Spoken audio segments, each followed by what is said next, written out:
Jessie woo, VVS. I just turn the water on. Big old flex. You never saw before. He's chasing me like waterfall. What's up, guys? It's your sister, Jessie Woo. Welcome back to another episode of Just a Couple Things, y'all. Your favorite podcast hosted by me, your sister, Jessie Woo. Now, are you subscribed? Are you subscribed?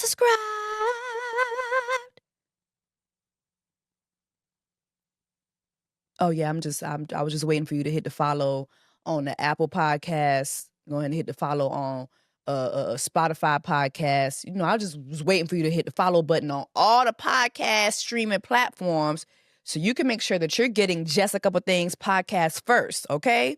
My audio listeners, do y'all realize that y'all get the podcast first? Y'all get it first now. I get it first. Come on, Ray J. Y'all get it first, all right? So I'm going to need y'all to subscribe. And also, if you are watching this on YouTube and you're not a sister, click the follow button, become a sister. And shout out to my brothers, too. I have a lot of brothers. I know I don't acknowledge y'all that much, but I do have a lot of men that follow me under the guidance of their women. Under the guidance of the women and their families.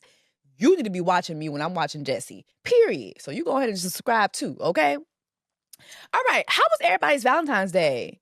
How was everybody's Valentine's Day? I had a very eventful Valentine's Day. Last minute, I had to go to New York. And I got my hair braided at Jolie Den, which is a braiding spot in New York. Shout out to them. I also met the owner of the salon. She was really, really sweet. The lady that sits at the front desk, she was nice too. Everybody was nice. The customer service was great. So if you are in New York and you're looking to get your hair braided, go to Jolie Den. It is in Harlem. Tell them your sister sent you, all right? But last minute I had to fly to New York, and Mr. Easter he's currently in the middle of shooting a documentary for Rough House. And this is the label that originally signed the Fugees. And so he got the opportunity to go to New York and fresh off of SNL 50. Like, this is literally, Jonathan, I'm going to go ahead and give you a video so you could put up for the people to see. This is Lauryn Hill fresh off of SNL 50. Okay. And, Lauryn Hill and Wyclef. I feel like, shout out to Wyclef. I feel like when you talk about Lauryn Hill, you kind of forget everybody else because, like, she's Lauryn the Hill. Like, she is Miss Hill. But that's her and Wyclef Jean. Shout out to my Uncle Clef, who I have a song with.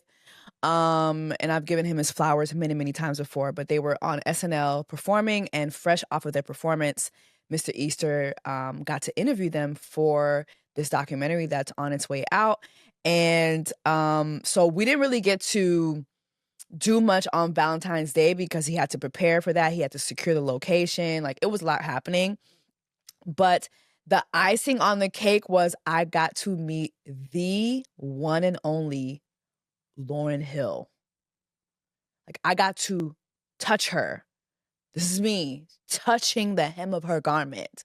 Like, I lost it. I cried so much, and I have a video of it on my Instagram, but here's a quick snippet of it playing next to me, and it just was such a beautiful moment. Like I told her, the first time that I realized I want to sing, or I wanted to sing, was when I saw her sing His Eyes on a Sparrow in Sister Act 2.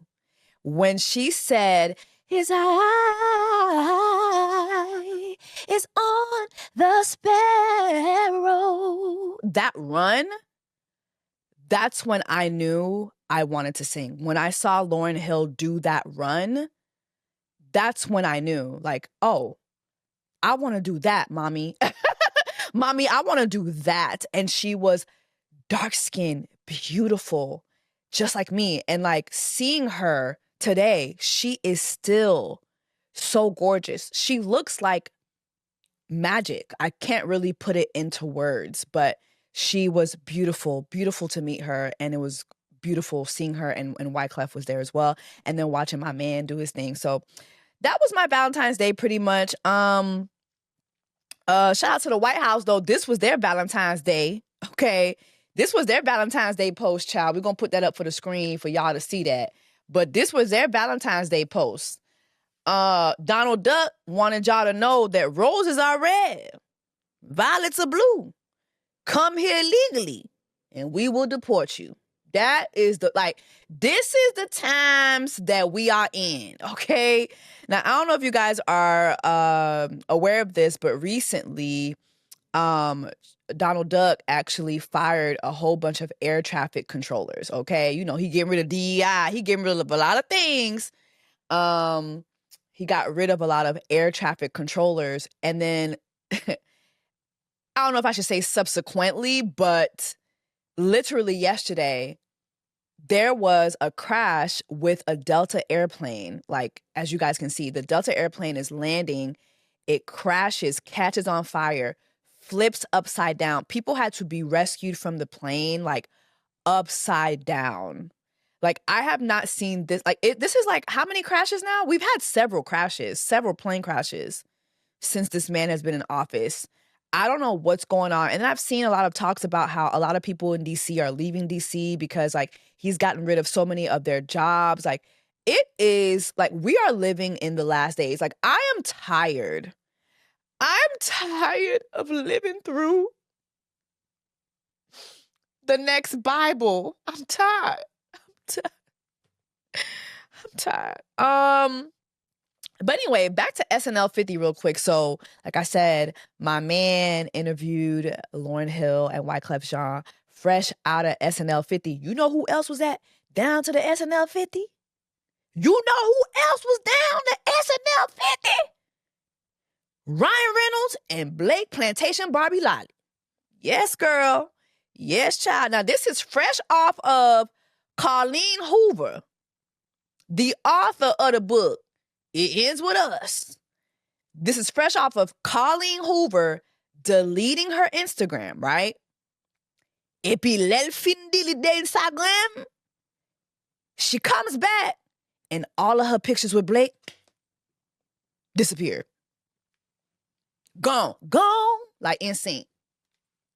Okay, this is fresh off of Colleen deleting all her raggedy ass pictures with Blake Plantation Barbie Lolly, okay? Also, this is fresh off of Taylor Swift saying, girl, I do not know. I'm sorry to that girl. I do not know her. Okay? When Taylor Swift saw Blake Lively putting all his receipts of Blake Lively using her name to coerce Justin Baloney into using her writing of that damn rooftop scene. Mind you, he already had the movie written out a long time before he hired her ass to be part of the movie. She used her two dragons. Remember, she said she was Khaleesi. Okay? Miss Burn Them All was like, listen, I got my dragons. And her dragons, lo and behold, her dragons were Taylor Swift and Ryan Deadpool Reynolds. So when Taylor Swift saw all that shit, she said, girl, sorry to that man. I do not know him, okay? Taylor Swift said, my name is Judas, okay? Ask me 3 times if I know her, and I will tell you no, all right? This is also fresh off of Miss Plantation Barbie subpoenaing Justin Baldoni's phone records. She wants proof that he planted a story about her. What does that tell you? That tells you that she filed her complaint. Not only did she file her complaint, she also filed a lawsuit. But remember, when she filed the complaint, simultaneously, the New York Times had that whole detailed article about the complaint she just filed. She filed that with no proof that this man actually planted stories about her. And now that the SH allegations are falling flat, because remember, she tried to say that he sexually harassed her. Oh, he came into, my trailer and tried to see a peek of my titties while I was pumping. The whole time, he had screenshots of her saying, come through, it's lit. I'm just breast pumping. Ain't nothing, you could come through. And let's just be mindful too. a lot of times nowadays, like when you're breast pumping, you don't really got your titty out like that. Like you got the breast pump under your shirt or under your jacket, whatever. Like your titty ain't out that like that. But the article, the New York Times article, her complaint, it made it seem like Justin Baldoni was in there trying to get a peek of her titties. Like, ooh, titty. Let me see the milk dripping from them titties. Like, that's how she made it sound whole time. She told that man to come by and run lines because she didn't practice her lines. Child, grab your florals. This is Miss Grab Your Florals, Grab Your Girls, and come see me in a movie where I get sexually violated. Like, and she really thought that Justin Baldoni was the reason why the internet was looking at her crazy. People, the articles were being written like, girl, we was looking at you crazy because you told people to grab their florals, grab their girls, dress up to come see me get violated physically and sexually. Girl, you did that. Justin Baldoni did not need to set that up. You did that. You did that. Fake lolly. You did that. But anyway, child, it was down to SNL. They made an appearance. And they actually participated in a skit. Let me see if I can pull up the skit, child. Hold on. Reynolds, how's it going? Great. Why? What have you heard? Not what have you heard. Ryan, you better tread lightly. Trump is sending us Canadians back. Okay? Okay? I hope you know. Oh, Canada. That's all I know from my native lands. What they got? What's Star Spangled Banner? What's the Star Spangled Banner in Canada? What's that called? Oh, Canada. Hold on. Let me pull up the Oh, Canada. Hold on. Ô Canada, terre de nos aïeux, ton fond est saint de fleurons glorieux. Bitch, it's giving Celine motherfucking Dion.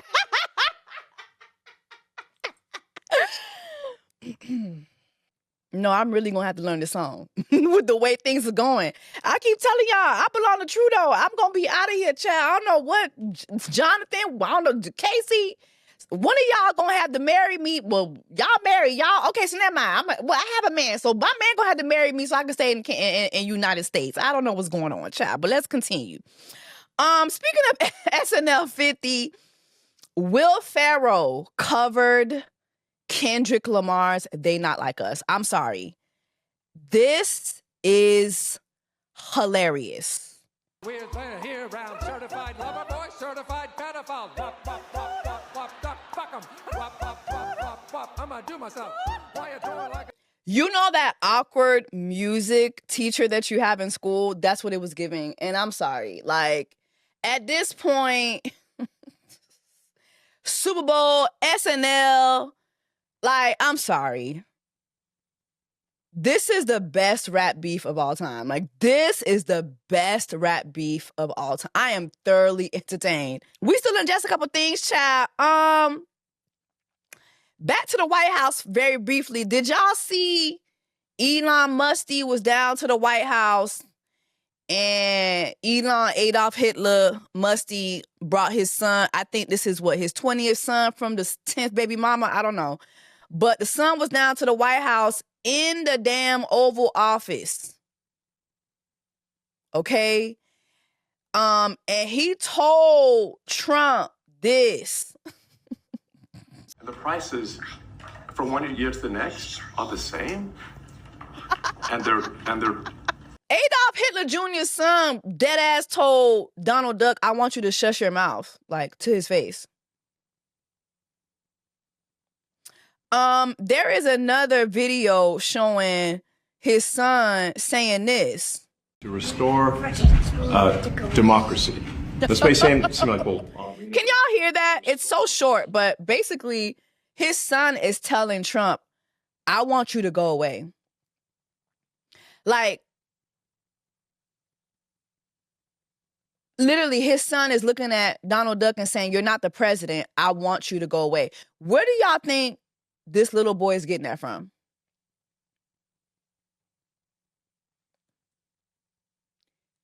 Where do y'all think that little boy is getting that from? Hey, whoa, hey, where do you think he's getting it from? Hey, whoa. His pappy. He's getting it from his pappy. His pappy is at home talking all types of shit about our damn president. While he overtakes our damn country. Because now you got Elon Musk, he got our social security information, he got our data information from online. What the hell is going on? Oh my God. Let's move on, child. We still at just a couple things. Speaking of Elon Musk, Nick Cannon sent out this tweet. Yo, Elon Musk got me out here looking for my super suit again. LOL. Congratulations, brother.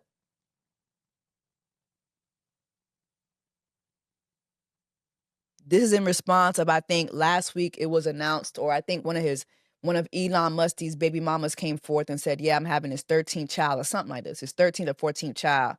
So the news broke of that, and that was Nick Cannon's response. During Black History Month. Like, what are we doing? What are we doing? What are we doing? I understand though. I see the scheme that Nick Cannon is setting up because he's currently being sued by MTV. So for this episode, I have Tyler Chronicles, who is a writer and a stand-up comedian and an actor, and he's also on Wild 'N Out with me. And a lot of you guys have been asking, like here and there, asking me, Jess, like, when's Wild 'N Out coming back? When is Wild 'N Out coming back? Judging by this lawsuit, I don't know. And to be honest, I don't have any plans of returning. I feel like I did my time and it served me from when it served me. It doesn't serve me going forward. I'm definitely thankful to Nick Cannon for the opportunity. I mean, a lot of you guys who have followed me over the years, you know how I became a main cast member. You know my story about being a Wild 'N Out girl. I'm not going to rehash that. You can look it up. But when Nick Cannon heard me talking about my experience as a Wild 'N Out girl, he reached out to me and he put me on the show. So, and I will forever be thankful of that. However, at the time when I started filming Wild 'N Out, this was after Nick Cannon literally beat the Jews. Like, and this is, I'm not trying to be, this is not, hold on, Jewish people. Wait a minute now. Y'all remember what happened with Nick Cannon and the Jewish community. I'm not going to rehash it. But for the first time in history, we saw a Black person beat the Jews. He beat the anti-Semitism allegations. Okay? He was fired. He was rehired. Okay? You would think someone who would beat the Jews, beat anti-Semitism, be able to keep his show would not do something as stupid as this. So he's being sued by MTV. And it's because he went over to Zeus and he did a Bad versus Wild show, which literally was Wild 'N Out, just with personalities from Zeus Network. And so if you're wondering why you haven't seen Wild 'N Out, it is because of this. Point blank period. He's being sued. And I remember seeing Bad versus Wild come out and thinking, why are you doing this? Like, just why? Like, why not just do something? I remember just thinking that. And then when I saw this lawsuit, I was like, of course, it makes sense. All right, just a couple things, y'all. Okay, let's talk about a couple couples, child. Let's talk about some couples. Have y'all seen Chloe Bailey and Burna Boy lately? Like, why is it giving Love Island? Like, it's 24/7 with these two. It's 24/7 coverage. I'm seeing kissing. I'm seeing I love yous. It's a lot going on. And I'm feeling some type of way because none of this is being posted by her or him. So are they on Love Island, the Nigeria edition? Like, what is going on? What is happening? What is happening? What is going on? Why are you running? What is happening? Okay.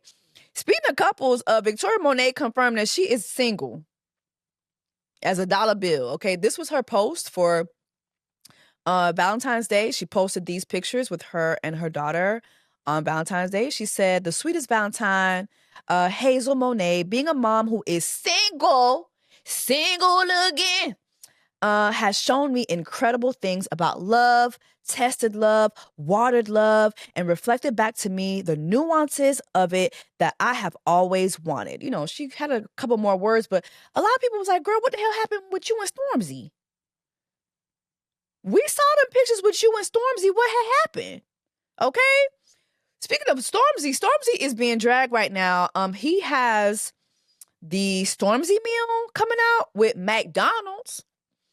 Now, why he's being dragged is because, you know, Stormzy previously showed a lot of strong support for Palestine. And, you know, there was a big list that went out about a lot of companies that are basically like have anti-Palestine morals, and McDonald's was at the top of that. And so, you know, to go from free Palestine to come get your Stormzy meal at McDonald's is crazy. That's pretty crazy. Yeah, there's danger in the land. It's danger for you, girl. Run for cover, Stormzy. Speaking of there's danger in the land. The girlies are dragging Michael B. Jordan. Michael B. Jordan has a cover right now on GQ magazine, and it looks really great. Like, it looks great. Well, girl, they dragging him because of his hands. They saying, yeah, you know, Michael B. Jordan, you fine, but them hands is ugly as hell. They're calling him Hanson. Do y'all remember Hanson, the character? The character from the Scary Movie? Like, really? With the Wayans brothers? I'm going to put a little image right here, a little video for y'all. Because remember when the hands that came out, he was trying to serve them with that hand. They call him Michael B. Jordan Hanson, child. It's crazy. It's really danger in the land when you getting dragged for your hands. Lord have mercy. There's danger in the lane.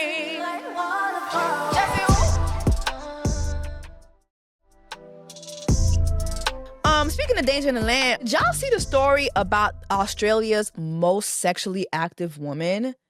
So her name is Annie Knight, and she revealed that, you know what? I think she had a tough Valentine's Day because she slept with 600 men in 2024, and not one of them got her flowers. Okay? She had to get her Miley Cyrus on for Valentine's. I can buy myself flowers. She had to get her Miley Cyrus on for Valentine's Day and buy her own motherfucking flowers because nobody from the 600 men she slept with in 2024 bought her a damn rose. Not one stem, nothing. Not one bouquet, nothing. Not one card, nothing. She said she's ready to settle down, y'all. She said in an interview, she said that I think now's the right time because I've set myself up. I'm still doing my challenges, but I'm 28 and have this amazing life, and I'd love to have somebody to share it with. Would y'all be able to settle down with somebody who has sex with 600 people in 1 year? Do you understand how much coochie you gotta have sex with 600 people? You know how raw your coochie gotta be? 600 people in 1 year? I need to see the schedule. And remember we was talking about that one little Russian lady who had sex with 100 guys. I think she did 100 guys in 1 day or something like that. I don't know. So how many strokes per guy? Like, how do we work this out? So if you're having sex with 100 men in 1 day, is there a stroke limit? And if you're having sex with 600 men in 1 year, what is the schedule? 600 divided by 12. Hold on. 600 divided by 12. Okay. That's 50 men in 1 month. 50 men. 50 men. Okay, that's 2 quarters of men. 50 men in 1 month. A month has 30 days. So let's see. 30 divided by 50. Wait, hold on. That's not right. 50 divided by 30. Oh my God. I'm not a mathematician, okay? So you have got to at least sleep with 1.6 men per day. You got to sleep with at least like two men per day, basically. So how do you do that? Like, does she do it per day? Are you doing this like for the weekend? Like, what is the dick schedule? I need to know the dick schedule. Maybe I should reach out to Annie Knight and see how she does this. Drop down in the comments. Let me know. Would you be able to settle down with somebody, man or woman, if they was having sex with 600 people for the whole entire year? Let me know. Drop down in the comments. Let me know if your coochie activity could withstand that type of schedule. Okay, just let me know. All right. Okay, just a couple things. There's danger in the lane. Last week, a clip of mine went viral from 2 podcast episodes ago. So I did have Medina Monroe on here. Shout out to Medina. And we were talking about a belief that I have. It's an unpopular opinion that I have about when a man is asking you to see you without makeup. Jonathan, I'm going to ask you to do the little and we'll rewind to that clip. I will provide you with that clip. But go ahead and press rewind and play the clip. Whenever I've heard a man say, let me see what you look like with no makeup. Let me see what you look like without the hair. I feel that that man is telling you that he does not have the money to finance your beauty upkeep. Don't come over here thinking that I'm going to go to Sephora and get you some makeup. So I need to see you without all that because I want to strip you of all that because I ain't got it. When a man says that to you, he wants to strip you of everything. He doesn't want you to have the thought process of maintaining yourself. That clip has gone viral on a lot of different platforms. I've seen a lot of the comments, and I've seen the comments even in my comment section, but It's On Site had posted it, right? And when I went to the comment section, I saw a comment from somebody who I would consider a mutual. I've met him a couple times, and he's always been pretty nice to me. But I saw a comment from Raymond Santana. He's one of the Exonerated 5. Great guy. He left laughing emojis under a comment that someone left, right? And the comment that person left, I'm going to do the screenshot so you could see it. But the comment that person left was, well, the guy wants to see if you're two-toned. And I found it very interesting that Raymond Santana found that funny. Now, I've seen men that I know, men that I'm mutuals with, comment in different comment sections on the video and say, girl, you tripping, girl, that's a reach. But I found that particular comment, for him to laugh at that, I found that very interesting. Because let's just be for real here. The woman who left it, when I went to her page, she's light-skinned, all right? But already the comment by itself was a very colorist comment. And it didn't shock me that it was a light-skinned woman who said that. But I found his comment very interesting. And the reason why I found it interesting was for that, first of all, is that you're laughing at a colorist joke about me, okay? But then also, I remembered that I had interviewed his ex-wife, London Charles. We all know her as Delicious. So a couple years back, I interviewed her about what happened between her and Raymond Santana. Why did they divorce? And this is what she had to say. From what I'm getting from you is there was some decreasing of yourself there to make someone comfortable. Am I picking up on that? Yes. Okay. And that's why I said the person has to like you. I'm no longer going to throw Delicious in the background because the men that approach me, you wouldn't know me unless you knew Delicious first. I hate the way Bossip edited the interview, but in a nutshell, what she said was that the very things that Raymond Santana was attracted to when it came to her were the very things that he wanted her to shed. When you go back to my comment about my unpopular opinion about men having to act, like when I've had men ask me to take off my makeup, take off my hair, for me, it is that man wanting to strip you. And when you listen to what she said, she's saying the same thing that I said. So her experience with you was the same thing that I'm talking about. In a nutshell, why are you coming to someone who is known for their beauty, is known for their body, is known to be around certain people? Why are you approaching that person and then expecting them to shed the very things that they are known for, the very things that you meet when you meet them? She had the very same experience that I'm detailing. She had that experience with you. So basically what I'm saying is men will meet a woman like me and see what I'm doing, see my makeup, see my hair. And those who have asked me, well, I need to see you without this. They're stripping me of that. Why? Like I said in the video, I think that number one, I do think that they don't have the finances for my upkeep. And that was me just putting it politely that they're broke, point blank period. They see what I'm coming with, they're broke, and they want to strip me of that because they're broke. But in your case, what I'm going to say to you is your reason number two, which is you were broken. There are men who will come to you and see what you're working with and ask you to strip yourself of those things because that is the only time that they feel secure in themselves. That is a broken man. Why would you marry a woman like Delicious and expect her to leave her booty at home?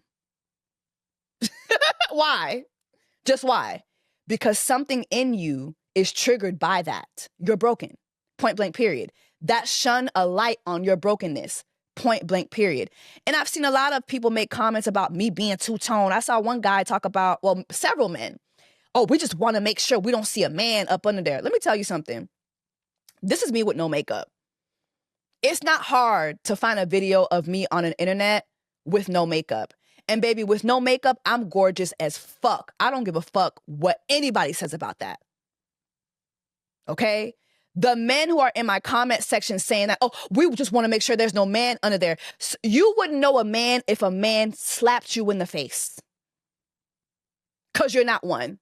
Ain't no real man gonna come to me and I want to make sure there's no man. You're not a man. Let's just start there. Oh my God. And to the men who love to say things like, well, I like my woman natural.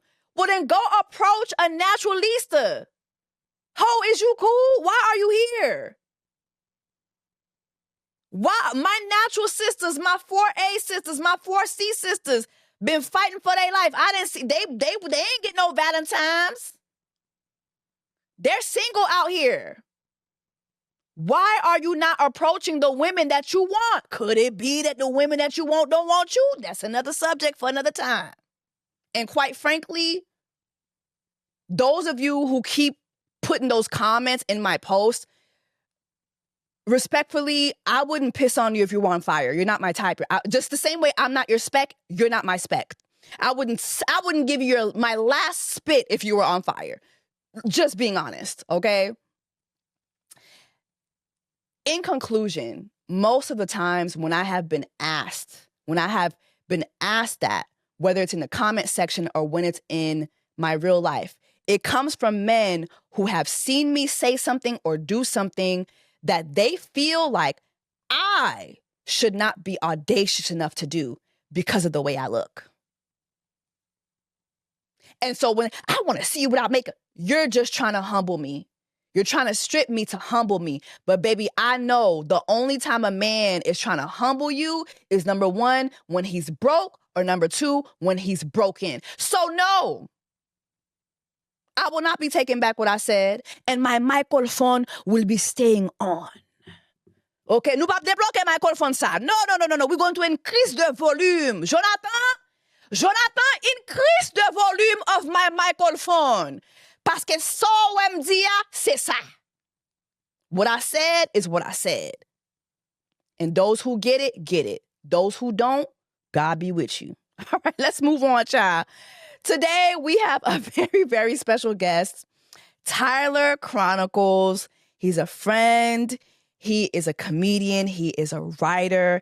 He is an actor. He's an all-around Renaissance man. I'm so blessed to have him as a friend. And to be honest, he asked me to be on the podcast. And it's so funny. I wanted to ask him because he's had me on his podcast before, but I just thought he wouldn't do it.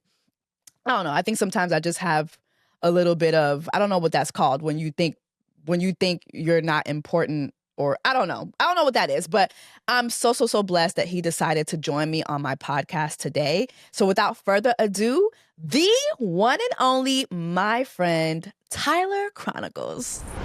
All right, guys. So for this week's episode of Just a Couple Things, I have a very, very special guest. He is a producer. He is a writer. He's a comedian. He is just an all-around good guy, and he's my personal friend, and sometimes he's my coworker, Mr. Tyler Chronicles. Yeah, coworker, what's happening? How are you doing? I'm well. How you doing? You look good. Thank you. You know what I'm saying? Nice fit. Come on now. Period. Like what Monet used to wear on Power. Listen, did she die? Oh my God, rest in peace, Monet. Damn, that's fucked up with it. I stopped watching that last season. I can't lie. Oh, okay, but then I did see when she died. I did stop watching it too. I did. But yeah, I saw when she died. Once they exposed that the dude, her husband had the penis on his neck. Yeah, it was a lot. I said, why they do that? It was a lot. Why they do that? It was a lot going on. It was a lot going on, but I do feel like the power, that branch of power, the acting was crazy. There were crazy moments, like, and then you got BMF that's just Lord. Well, we ain't gonna talk about that. Yeah. Okay, yeah. Meat's free now. Meat's free now. Right, and I'm on BMF too. So yeah, it's such a great series, man. Yeah, amazing. The series. acting is amazing series. Wow. Amazing. Yes. Amazing series. My cousin's on there, Da Vinci. He's on. Oh yeah, there. shout out to Da Vinci, Okay, man. One time for the Haitians. Okay, you know what I mean? period. But you know what though? Real quick though, the Kanan series of Power. Though, It's great. Now It's great. Come on, now that I don't know why it doesn't get as much. I don't know. Yeah. Like it's some award-winning acting on there. Yeah. What's her name? Patina Brown, I believe. Yes. Ooh. She was also on Broadway too. Yeah, no, I know. The Broadway actress. Why do you think Kanan or even like Power, why do you think they don't ever get awards like Emmys? Well, You're a writer, you're a producer, aside from the fact that is black. It doesn't. Yeah. So I feel like the awards have split it up so that the genres that we normally do well in don't really get a lot of awards. Like comedy doesn't even have an Oscar. Oh shit. Yeah, you can't get an Oscar for best comedy. Like, I never knew. Are you serious? Yeah, I'm being serious. Oh, that's Think about who won one. Think about who won one. Will Ferrell, not for best comedy. Maybe best movie, but there's not like Oscar for best comedy. Maybe the Emmys has something like that, but by and large, the genres are That's a scheme segregated. that Todd set up to segregate us. Mm-hmm. I never thought A about scheme that. that Todd set up. So on that note as well, shout out to Todd. He was doing a Facebook series, kind of like how Country Wayne does, and Yes. it's called A Scheme That Todd Set Up. No. And I'm in there. Yeah. So y'all go check that out. He's so funny, man. He's so funny. Yeah, he wrote. Scheme Yeah, that wrote like 30 episodes. You know, like real quick episodes. And what vignettes. happened? What you mean? What happened? I've never seen it. I don't know. You got to go now. You got a chance to see. You know how it is on the internet. Yeah, you know what it'd I mean? be so much content. Yeah, it's stuff that you see from years ago and like it feels new. So yeah, Speaking go check it of out. Todd and Candy, they have another show coming up that I might be a part of. I don't know. You will. Wait. This is how we speak. You will. Yeah. But prayerfully, I will be a part of it. They always got a scheme that Todd. One listen, thing about them, man, they gonna have a scheme set up. they Bonnie and Clyde of the bank for real. They gonna get it. They gonna get it. Now that's some love right there. Yeah. Speaking of getting it, so you're always getting it. Yes, we are. You are. Thank you. Come on. You are a writer. You're a producer. You're a stand-up comedian. You're an actor. Tell me like everything that you have cooking up. Well, we have a movie we coming do. out. City of Situationships, I believe, will be dropping this year. We are currently in the edit. It is a love story about how life and dating and love is when you're in this city of Atlanta. And there's probably some other cities that are just like it. So it's comedy. It's really funny. Obviously, Jess is in there. Myself, Tip, Terrence J, Yeah. Dominic P from Insecure, Yeah. and DR from Detroit. Chameleon. Yeah, Chameleon, yeah, from Rap Rap Shit. Shit. Yeah. So it's a Chris. Oh my God, I'm forgetting Chris's last name. Oh, He's Christopher from- Meyer, yeah, Yes. he's from what's the name of that joint on HBO? He's I'm gonna kill me forgetting if I it. can't. The college sex lives of college, College Girls. Yeah. Chris Meyer. He's also another Haitian too. Shout out to Oh him. yeah, for sure, man, for sure. But yeah, so yeah, it's a dope cast, man, and obviously some more cameos that I don't want to mention. So you got to go see it when it comes out. Yeah. So yeah, got that going on. Obviously, doing stand up comedy and writing some things that I'll tell you about off air. Period. You know what I mean? So a lot of things coming up, and yeah. How was it working with? How'd you link up with Tip or T.I.? Because you Yeah. guys did Wow. Apartments. Yeah, so man, And then now you're doing this again. And Yes. then I have to say this. I was very shocked at how good he was at what he does. Not to say that I didn't expect him to be that, but I didn't expect him to be that good. Right. Like, he's very involved. He will give you a lot of tips. Like, he'll come talk to you. He's not condescending. Like, he's just very professional, yet he comes across as like the big brother you want to have when he works. And you could tell he really enjoys what he does. When I came and filmed part of Situationships, I was like, damn, like, I'm just so used to him being a rapper. I've never met that side of T.I. and I was blown away. How is it working? like every time he calls my phone, I'm like, yo, this is Tip calling my phone, like one of the best rappers and superstar of all time. Like, it's crazy, he right? called my phone too. It's crazy, right? And he'll call you like he's a regular person. Yeah, he's like, hey, what's going on, man? Right, hey, what's going up? on? What's up with Miss Woo? I'm like, what the fuck? Right, exactly. So Yeah. like, and normally, a director wouldn't even call for the talent to be a casting director, but like you said, that's how involved he is. And try to make this long story short, he attacks everything. I can see why he became a superstar rapper and so good as he is, because if he attacked rap like he does everything else, I see him do stand-up comedy and, directing, like doing the studying and always in it. He's at a comedy club damn near every night working on his craft. So I can see why he was so successful. Yeah. In that. So he does the same thing with everything he does. He doesn't sleep. He doesn't stop moving. I always call him a shark because he's always moving around. So I met him a long time ago. This is gonna be funny. I used to sell weed at Magic City all the time. Yeah. Shout out to homie DJ Boo, Outlaw, my boy DJ Webb. The layers. X-rated. Yeah. So I used to stand in the DJ booth and the girls would come and, if they had somebody that needed some. What are the logistics? Explain the logistics. That's what I'm doing. Yeah. So boom. Okay. So most of the time, you sell the women that's dancing. That's the safer thing. They're probably not gonna rob you. And then I only sold the women. I swear to God, women and niggas I've been knowing like I know where you live. So and every comedian, like how 2 Chainz got that song, about how he sold to every rapper, like every comedian, like you know who you are. So check it out. Hold on. So I used to sit up in Magic City from like 3 o'clock to about 8:30. You know what I'm saying? And at 8:30, I would leave and go do stand up somewhere, do an open mic, or I had host a show, shout out Cloud9 or whatever. Then I would come back and stay there till 3 and serve all night. So I'm saying that to say that's the first time I met Tip in there. You sold him some weed. No, ma'am. Okay. He was just sitting there and he's like, he's like the mayor of the city. Like he shake everybody's hand even if he don't know you. But he didn't see me 7 or 8 times. But also he's a fan of comedy. Like that's what people don't know about him being a stand-up comedian. Like he's been going to comedy clubs. That's how he had. Really? Yeah, that's Lil Duval was signed to Grand Hustle when he first stared doing comedy.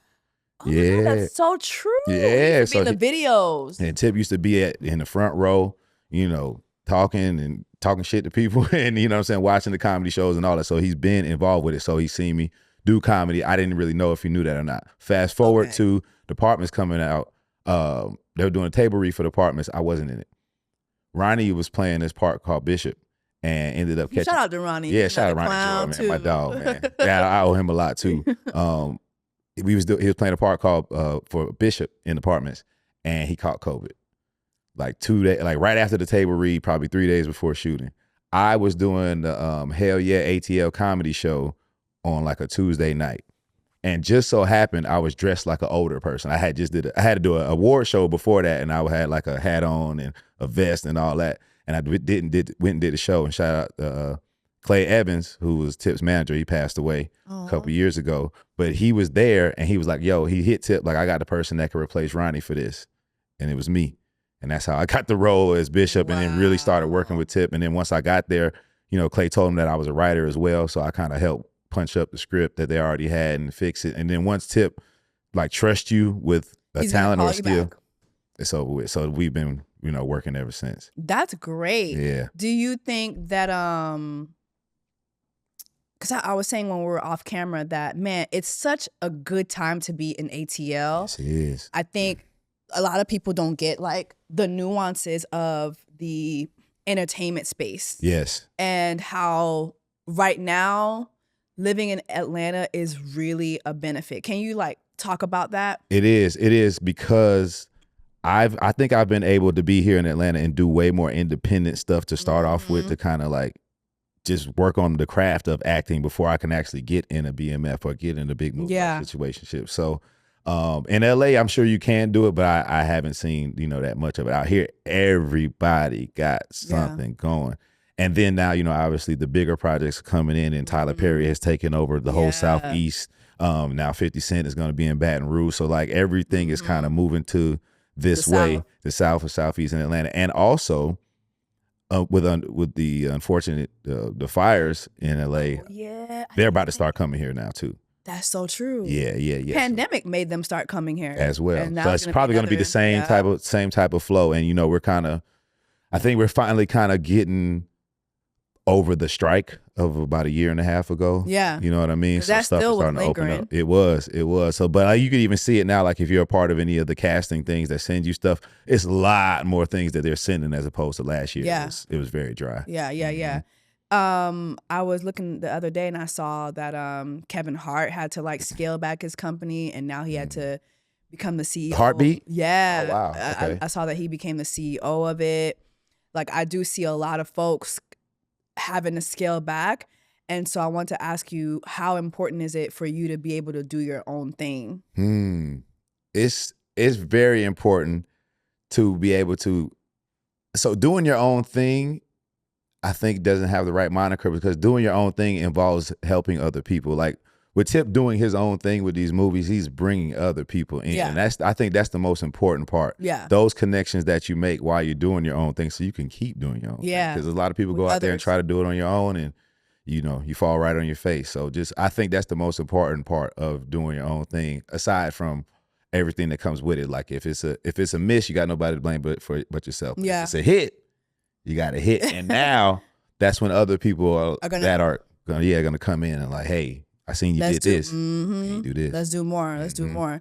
Speaking of collaborating with other people, you just signed with 85 South. Yeah, man. Shout out to the South, man. One time for 85, man. Yeah, man. Can you talk to me about what it's like to work with that team? I mean, I know them from work, obviously, but they're such a well-oiled machine, at least from where I stand.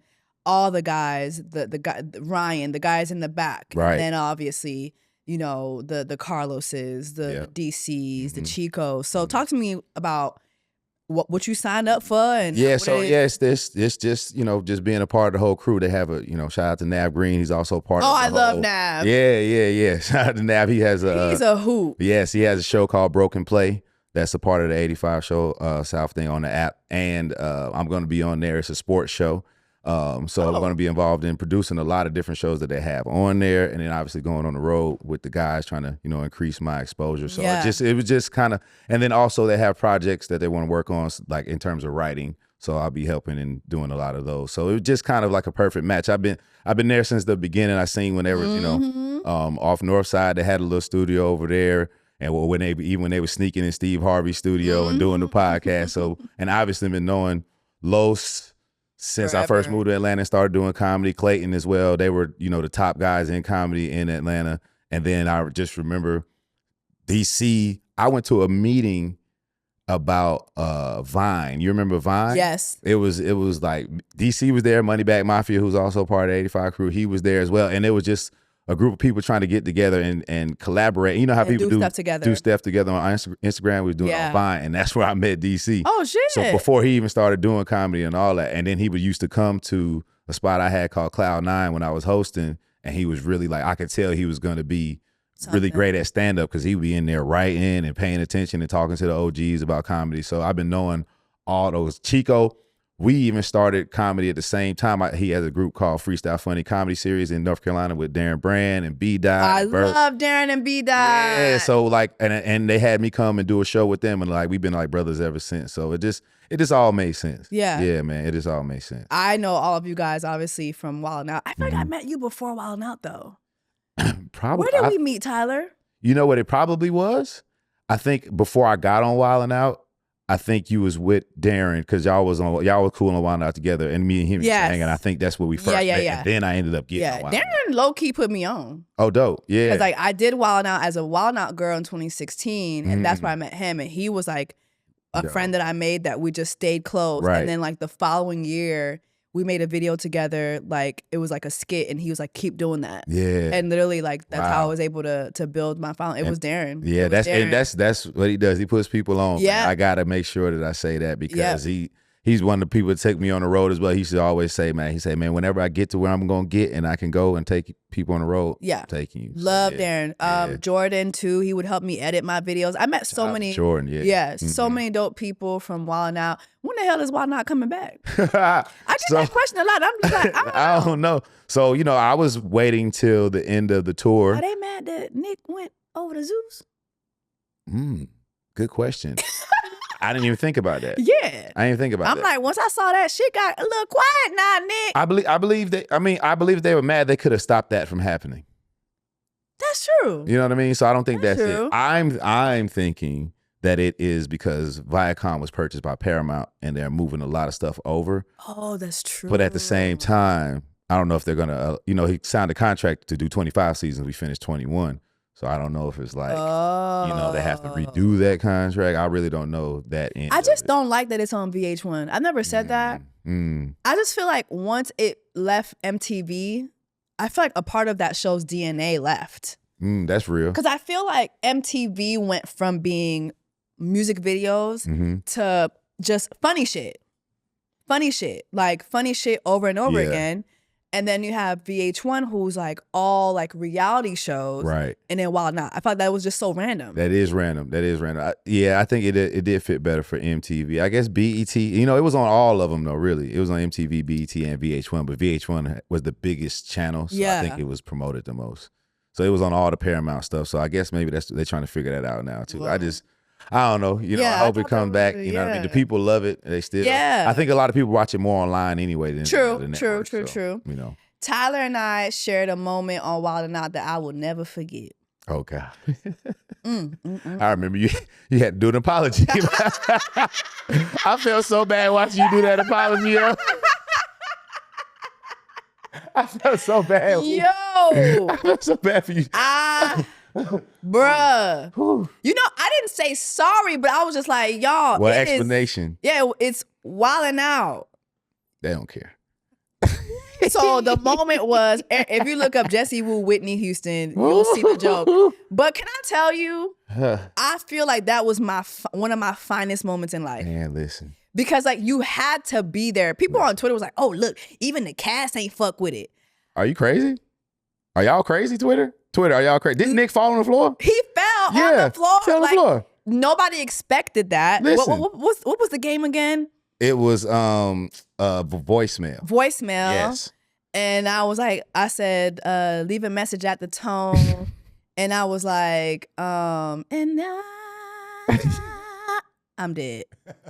Niggas fell to the floor. I wasn't in the episode, but we were sitting behind the gate, the little gate thing. I jumped up. Yeah. I think you could like the reception. I remember Chico saying, bruh, you a legend, bruh. Don't let nobody tell you. You a legend. You a legend for that one. You is a legend. I was gonna end that joke differently. And I just literally before I went on stage, I ran by Tyler and I was like, Tyler, what do you think about this? And he was like, add I'm dead to that. I'm telling you. He was like, just say I'm dead. I was like, and literally I still didn't decide. I know it. Until that moment. I know it. I was like, fuck it, I'm gonna do it. Fuck it, we in the pandemic. I don't give a fuck. Right, yeah. It wasn't but 40 people in the audience. Literally. I was like, fuck it. But they all died. Everybody. She said they all died. Ooh, I almost forgot about that. Woo. Listen. But what do you think about comedy in that sense, in the sense Yes. that why is it that a joke like that will get you, it's a matter of fact joke. Yes. But why do you think a joke like that will get you dragged, or what's going on in the comedy world where you just can't? So I'm going to take it to a level that's a thing that's called comment catching, right? So you can get 1,000 positive comments on your video, but the 2 that are negative catch your eye. So I think when it comes to being my God, that's so true. canceled or whatever the hell it is, people, trying to make sure I say this the right way. People will say, okay, you know, somebody did something we don't like, and it's a very small portion of people, and it's a lot of people like laughing or saying like leave it alone. But once people see the subject reacting to the negative stuff, then it's like, oh, he's reacting or she's reacting. Let me say something too. Let me get in on this. So I think it's more of getting. I don't think no one's been canceled. I can't think of anyone. Chris and Michelle got canceled, and now you see Snoop Dogg pussyfooting around inauguration. Okay. Well, that's not a joke. Let me take that. I haven't seen any comedians get canceled for real. Like even the guy that did the you know, he was doing jokes about Kobe like right when he died. I ain't gonna say his name on here, but he's he got a Netflix special. You know, no, it's on Netflix right now. Yeah, for sure. Fuck out of here. I'm not lying. It's on there right now. I just saw it like probably a week ago. Yeah. So I'm gonna say this as well. As comedians, this is always my thing. If I make fun of everybody, but I feel like I would do it with them in the room. You know what I mean? Like if I have a joke about Asians and I see Asians and I don't do that joke because they're in there, then that means that's a hurtful joke. I want people to be laughing with me. You know what I mean? By the end of my comedy set, you be like, damn, he done made fun of everybody. He didn't discriminate at all. I've never thought about that. Yeah, but if they're laughing with you, like when I used to be on Boss Up, you know, we talking about Lord, yeah. the celebrities or whatever. So I didn't want to be mean, but it was like if this person was sitting here right here and I was roasting them, they would laugh too. That's how I feel about it. You know what I mean? So I feel like if you can say stuff that's funny enough, you're not gonna get canceled. And I think cancel culture is just a thing that just catches people's eyes because they see the negative more than they do the positive. You That's gotta such a good perspective. You gotta rewire your brain. You know what I mean? It's just like really have gratitude for the people that are fucking with, that are messing with you. You know what I mean? And like, you know, negative stuff is gonna happen. Yeah. You know what I mean? It happens here and there. Yeah. Speaking of negative, it was also talking about just, you know, what's going on with the government a little bit. Oh man. Did you see, you know, food stamps and all that, Section 8? So that's real. The only reason I'm saying that, I saw a TikTok of this white woman and she was crying like she was. Yeah. I thought it was like. No, Trump, Sunday night, late in the midnight hour. He's gonna work in your face. Well, I don't know about this one. He took away SNAP and EBT? Yeah, he put a pause on. Okay. He put a pause on government assistance, federal funding, all that. So, but a judge yesterday, a Supreme Court judge yesterday, put a stop. I saw it in the gym. Yeah, I saw that on. Put a stop to that, but that's still. It can be. Yeah, I saw somewhere that they rescinded the demand. It's just the whole thing is crazy. But like, how do you feel about what the fuck is going on? Did you vote for Kamala? Yes. Okay, period. How do you feel about what's going on with the orange man at the White House? And is that something that you're incorporating in your comedy as well? Oh, yeah. I mean, Trump has been giving me material since for years. 2016? Yeah. I feel like this. I feel like not enough attention is paid to the local government, which affects you way more than the president. You know what I mean? Like if you control the Senate or, you know, just people in the local government that fix your streets and make your schools better or make the hospitals better or make sure that there's assistance in the right places. If that happens in every town, every city, every rural area, then what the president does overall won't affect you as much as it does if you just depending on the entire government. You know what I mean? But by and large, I mean, it's a TV show. No, dead ass. It's a TV show, man. This is a joke. Yeah, it's a TV show. Like, we got somebody. I remember when you was little and used to be like, I want to be the president. Yeah, and now they'd be like, it's- oh, you got to be great. You got to stay on straight and narrow. You can't curse. You can't do nothing bad. You can't smoke a cigarette. Right. You can't have sex. You can't get your dick sucked. Man, what? If you don't do none of that now, you will not be president. Exactly. If you don't got no hoes, bro, you can't get up in the White House, bro. No. Yeah, man. So it's just they've lowered the bar. Yeah. And I used to say this on stage, back in 2012, or I guess when Barack was kind of in the middle. I was like, he's going to be the best and the worst thing for America. He's going to be the best thing because he's going to show everybody that they can do it, but he's going to be the worst thing because he's going to show everybody that they can do it. And I'll be damned if I wasn't right. Oh my Yeah. God. So it was like, okay, so because remember when he was running the first time, they was like, he doesn't have enough experience and he's in local government and he's never been at the White House, on that level. And now look, they got somebody that's never been in government. These are the standards. And I ain't even a citizen. I am a citizen now, but I wasn't born here. That pretty soon that's going to happen. Yeah, And shit. he going to try to make it. So, you know what's crazy though? I don't know if Trump thought about this, but if he really can go through and make it so that the president could be termless. Oh, you think he's not working towards that? Yeah, I hope he do. What? Why? Because that means Barack Obama can run again. That what he did. I don't think Michelle would be happy with that.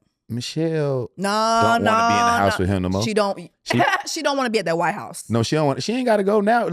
Trump don't be in the White House. That's true. So now, look, listen. All you got to do is follow the rules. Man. They can live in Chicago. Okay. They can run that thing from the shop. Literally. You Fuck understand it. me? We don't need to be down there. Ever. And the kids is grown now. So, Yeah. I mean, Fuck it. Yeah. So I'm just. Fuck it. We could run that shit from a wishful WeWork. thinking. That'd be so black. Hell yeah. We all have to rework. Yeah. Just come on by, get some lunch at the cafeteria. Speaking of black people in the White House, Man, you was also sent. they killed my dog, bro. Now listen, I know y'all don't like Herschel Walker for running and being a Trump guy, but I ain't seen him since he lost. They killed that man. So They killed that man. he ain't get no position or nothing. He ain't get no shoe shining position or He ain't nothing. even a running back no more. My He ain't got Lord. no position. There's no black people in the cabinet. First of all, like he didn't hire anybody black. All the black people that were standing for him, Nothing. they just whatever job they had, hopefully they still got. Yeah. You know what I mean? Because I'm getting pro-black jobs all the too. way, even if you have a mindset. Like, I'm not one of those people that judge you on your political beliefs. Now, You don't I will. think some people be jigabooing? No. Now, I will, judge you as a jigaboo, but you're still a black jigaboo. Okay. At the end of the day. Okay. You know what I mean? So Ain't that the only jigaboo you could be? yeah. So still, I Oh, still but got to you look still at it like black. so Okay, as you Herschel, black first. as a black man, a running back, a Hall of Fame running back, as a sports jigabooist. fan, a jigaboo running back. I still want him to be alive. Yeah. I don't want the white man to kill him. So what do you think they did? Do you think they turned him into like a Tesla robot or some shit like that?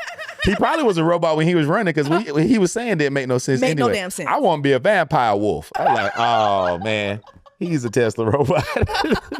They killed Herschel Walker a long time ago, probably. My God. Yeah, man. We probably just don't even know it. Yeah, we don't know it, man. So, and his family was out there trying to find him. I don't know, man. Oh my God. Well, speaking of finding people, so it's February. It's the love month. It is. Let's talk about love, Tyler. Are you in love?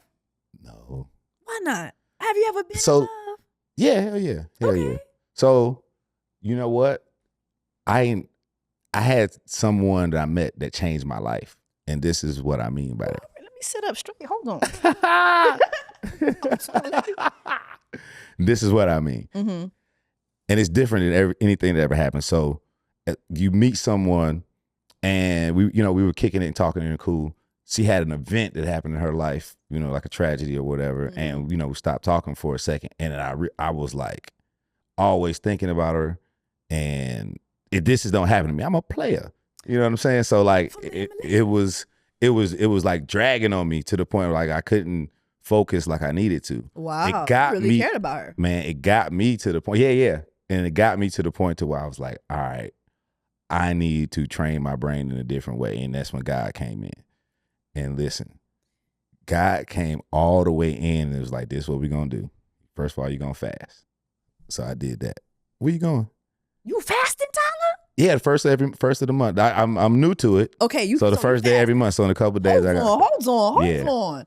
My friend done changed. Listen, my friend done changed. Okay, so I had to focus, right? So I was fasting.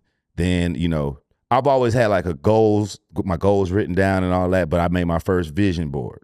You know what I mean? So I started doing that, and I started meditating as well. I meditate for 30 minutes a day in the morning, and it's easy for me because I'm a writer. A lot of people say I can't meditate because my mind goes. So I'm literally writing my future in my head and seeing it and smelling it and being it. Like if I'm on a private jet, I'm tasting the champagne. I smell the flight attendant's perfume. It's like you get that involved in it. So that really like focused me. And then, man, God put this video in my face while I was working out. So when I work out, I watch YouTube videos like. Okay. And I was just looking for some motivation that day, and I put on Wallow. Okay. Yeah, he's got good motivation, but he just be talking shit, really. Yeah. And then when you let the video go, and then the next one comes on, Joe. I hope I'm saying this right. Joe Dispenza. Okay. White guy, and his voice just pierced through my head, and he started talking about quantum physics and how you can literally, like, there's a bunch of future yous out there. And the more you concentrate on the one that you want to be, that future you starts pulling you towards, and things just start happening. And it sounds as weird as it sounds. I started listening to him more and more, and it was just like training my brain. Just like when you were saying, like, I hope, and it's like there ain't no hope. I will. You know what I mean? And it's just like also being grateful for all the things that you do have, and that opening up a world, because it's like the universe and God says, okay, they're ready for more. Because if you spend your time complaining about what you don't have, that shows God can't trust you with more. Come on. So what? Yeah. So I'm saying that to say that person, when I met them, kind of set off this. Was she a spiritual person? Yes. I mean, she's alive. Okay. Yeah, she's alive. Oh yeah. Okay. I'm sorry. was she a spiritual person? She's still alive. We still talking to each other. Yeah. I'm sorry. But so once you started listening to those types of messages, and then you felt God asking you to fast. Yeah, well, before I even got like to the videos and all that, God was telling me to fast. Okay. Like before I even started looking at that, and it was December 20th is when I first started doing it. So December that just passed. Yeah, December that just passed. Yeah, wow. That's what I'm saying. I'm new to it. This is insane. Medina just sat here, and she told me that she just auditioned to be a worship leader. Oh wow! And she said she's never been to church. She never grew up in church. But she just felt God asking her to go. I'm like, what is going on? Okay, so this is just okay. Yeah, I mean, God talks to you your whole life. Yeah, it's just when you can settle down, or maybe sometimes something happens to you, and then you can know that that's His voice and not yours. You can be still for a moment. You can be still for a moment, or something forces you to be still for a moment. Like a lot of people find God in jail because you can't do nothing.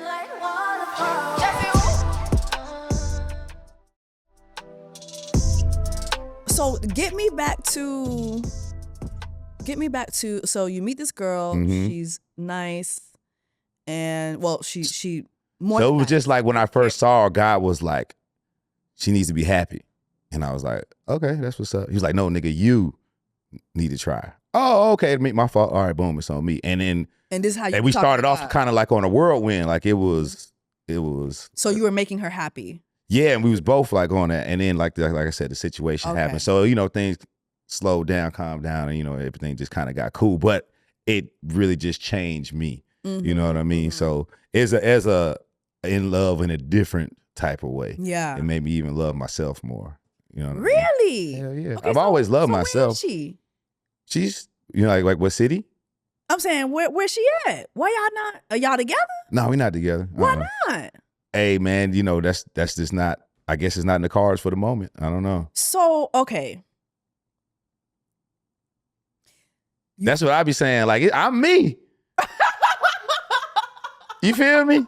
So that's what made it even tougher. Like, okay, so you feel me, fam? So what needs to happen? Because you lit up. Right. Okay. Yeah, I mean it takes two. That's all. So you know what I mean? And then I feel like I'm talking to her over time. Like I probably met her smack dab in the beginning of a healing process. For you. For her. Okay. Then you her started healing. relationships. Yeah, well, I mean, like I wasn't healing from no relationship. No, you just you're healing on like something. in general. Yeah. You're taking it up a notch. So what? Talk to me about dating in general. Okay, Because yeah. see what you just described to me, I'm like, okay, everything sounds like it's lined up. Why are y'all not together? Yeah, Why, so why it's so are easy. folks It's so dating easy and to not- say. It's so easy to say like you gotta just like who like you, but sometimes that don't matter. You just like who you like.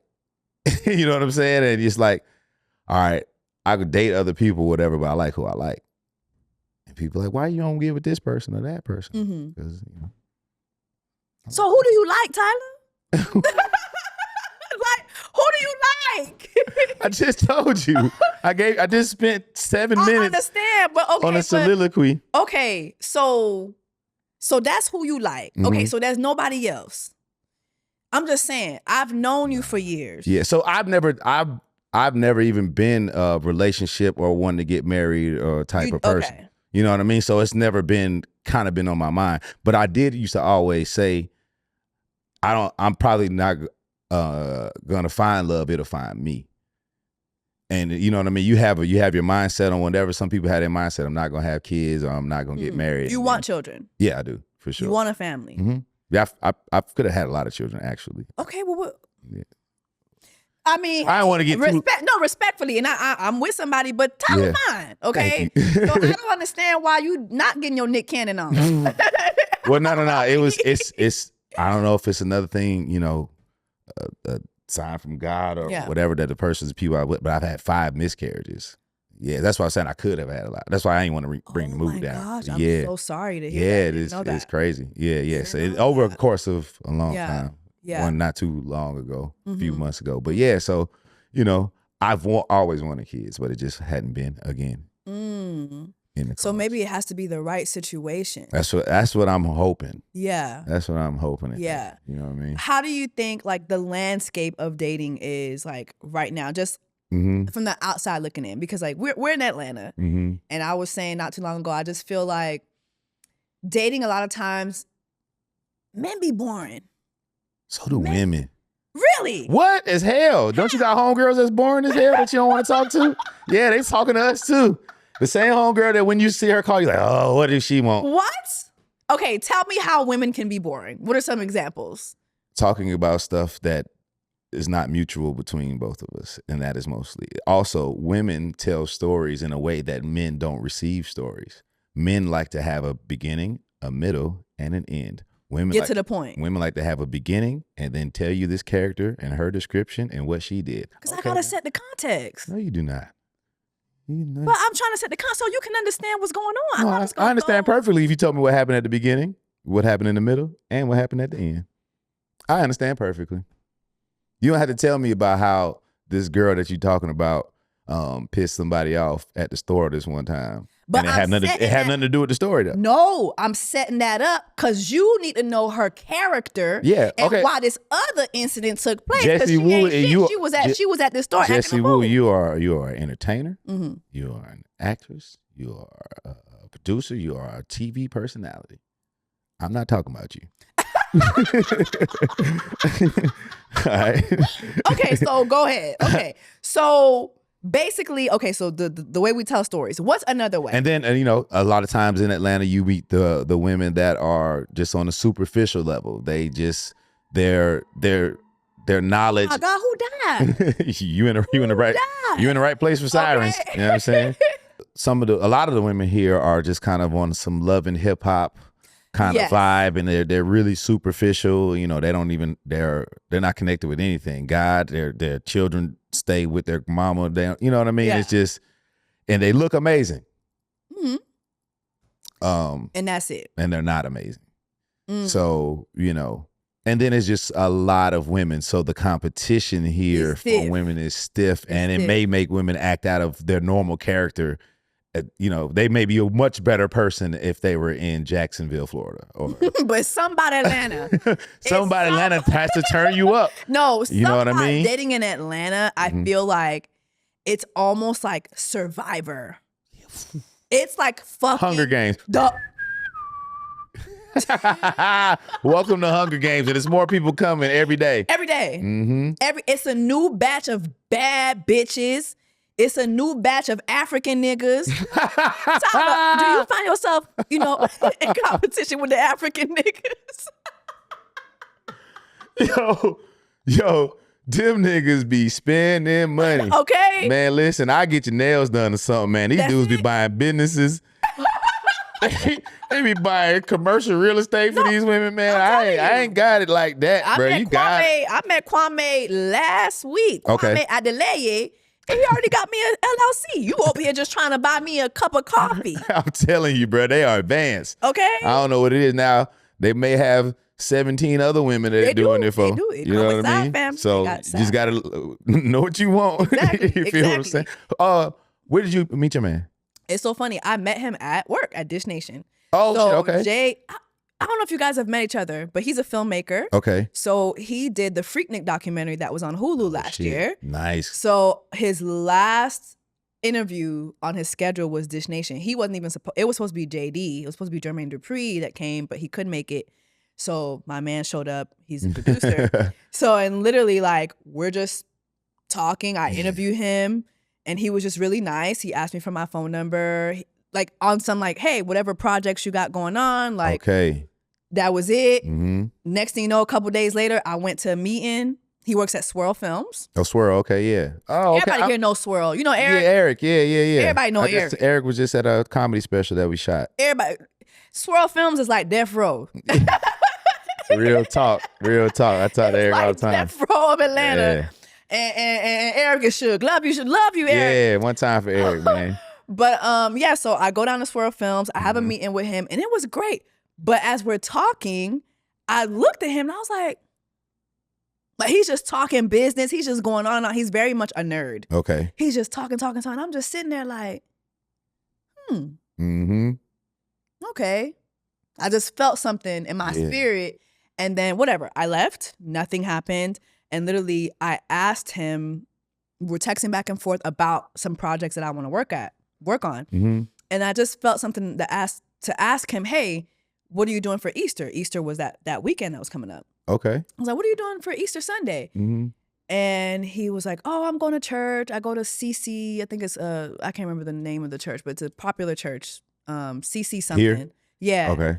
And then I was like, and I felt something. I wanted to ask him if I could go to church with him. I don't know why. It just was the weirdest thing. I wanted to ask him, but I couldn't bring myself to ask him. Then he asked me. He's like, you want to come to church with me? Are you at a church right now? I was like, actually, no, I'm looking for a church. So we went to church together, and then we went to brunch that Sunday, Easter Sunday last year, and we've been together ever since. Wow. Come on, man. So it's almost a year coming up in a couple months. Wow. That's amazing. It's almost a year. Yeah, that was so wholesome. Yes. That's my first wholesome experience in Atlanta.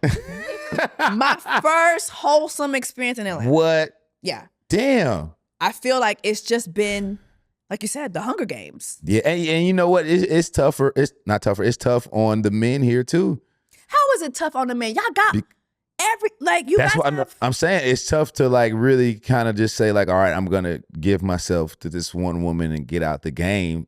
You know, especially when you're young and it's like, and they're everywhere and they're coming at you, especially if you got something going on out here, and which doesn't mean much out here. Like sometimes having a place to stay is something going on. Oh, he got his own place, bitch.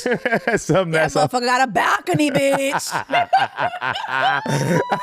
One balcony, you in the game. Okay. Listen, it could be to go. It could be facing a dog park. It don't matter. It's a balcony. God forbid you have a floor to ceiling windows. Man, listen, I used to have that. I had to move. It was a time. Man, white people are disgusting. And rich white people. I used to stay in, I shouldn't say it, but I used to stay in high rises on 11th Street. Like a lot of people stay there. Yeah. And you saw some shit. Man, and some real shit, like dog shit. Like they don't clean up on the elevator. Dogs would be shitting and peeing on the elevator. And why like, do they do that? And they would never come back and get it. And then all the concierge used to be black, so I used to be talking to them all the time, and they be like, "Man, you don't have no idea how that." What the fuck we be? Because they be trust fund babies. They ain't had people cleaning up behind them their whole life care. and shit. And and there used to be this gay white dude at the end of the hall though, which the part I really didn't like. Now, I ain't saying these boys was young, too young, but he used to have like college age dudes coming out there just looking hurt. You know what I'm saying? Like he was running through them. I was like, my God. This is spiritually wrong. And it costs way too much for my spirit to be bothered like this. I am out of here.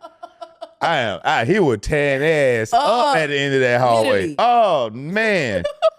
Oh, man. I'm glad I didn't stay by him because I might have heard of something. My goodness. Then it was a gay couple across from me, and they was into domestic violence. All the time. Man, what? And they were big too. Like both of them was bigger than me, but one of them was real big. Yeah. Man, In their community too, because my friends who are, they say like, man, you could hear it'd be a lot. It'd be a lot. I think emotions just be high. Yeah, and it's just too. You still a man. You know what I'm saying? But they Either don't way. care. Yeah. It's They don't just care. like testosterone still in you. Exactly. You know what I'm Exactly. saying? So yeah, it was just too much on my spirit. So I had to get up out of it. It was dope. Like the women loved it, but it was too much on me. I used to live in a high rise when I first got to Atlanta. I lived in a high rise. Okay. And it was so quiet. It was new at the time. It was like 1 year old. It was in Midtown, less than 1 year old. And it was so quiet. You know, I was seeing, Abercrombie t-shirts or whatever the polo t-shirts, whatever the fuck, white people be wearing. All of a sudden, like a year and a half in, it was the Ferragamo belts, the Gucci flip-flops, and all the lace fronts. Didn't take long. My God. And it's like, I'm cool with that, but can we please? Why do the police have to come here all the time? Like, it got to a place like we couldn't even enjoy the pool. Bitches was fighting. It's a wig by the pool. Like, what are we doing? Man. A bitch done beat another bitch wig off. It just was a lot. And I'm like, y'all, on this land? Right. Not this land. On this land? Yeah, that is so unfortunate. Yeah, it was just a lot. Yeah. But going back to what you said, I want to go back to something you said about a lot of things be superficial. Yeah. So I was looking at a TikTok the other day, and a girl was like, she lives here in Atlanta, and she was like, first date comes with a bouquet of flowers and Chanel. Oh, Chanel what? You were with me until Chanel what? a Chanel bag. A bag? Yeah, a bag. On a first date? Yeah. What is she talking about? She was showing her Chanel bag. She was like, listen, this is my expectations for the first date. By the second date, the latest, like it needs to be a Chanel bag. Like, all right. I just want to know what your mindset is on that. Like, have you ever bought a Chanel bag for a bitch? No. Why not? What you mean why You not? got Chanel bag money time? But I ain't had no Chanel bag, bitch. So yeah. How you doing? So listen, my take on what that young lady said, I am not mad at her in the least bit. She knows what she wants and she's asking for it. I'm a big believer in knowing what you want and asking for it. She's putting that out in the universe. You know what I mean? She can find someone that's going to do that for her if that makes her happy. It's not me. So, you know what I mean? So I don't understand how dudes get mad at a woman saying what they want. Like everyone has a preference. Like even back in the days when women would say they only prefer dark-skinned men and people get mad, or dudes say I only prefer light-skinned women. It's this literal person's preference. So I can't be mad at her for wanting money or wanting a bag, but I would warn her to be careful because the looks and things that she has to warrant someone buying expensive stuff is going to go away, and you're going to have something that warrants someone doing that for you. For a long time. And then it's always a new batch of new bitches. Yes. Are you interesting enough to keep these bags coming when you're 45, 46, 47, 50? You're like, or did you just run through all the guys that had the money and now, I hate to say it, for men, it doesn't matter. If you have money, it don't matter. You can get whatever age woman you want. For women, it's a little different. Like men don't really care about your money or whatever you got. It's like how you look, and then over the long run, how you are and how you act. Yeah. You know what I mean? Men are more superficial in that way. What do men want? Ooh, a sandwich, some silence, some head.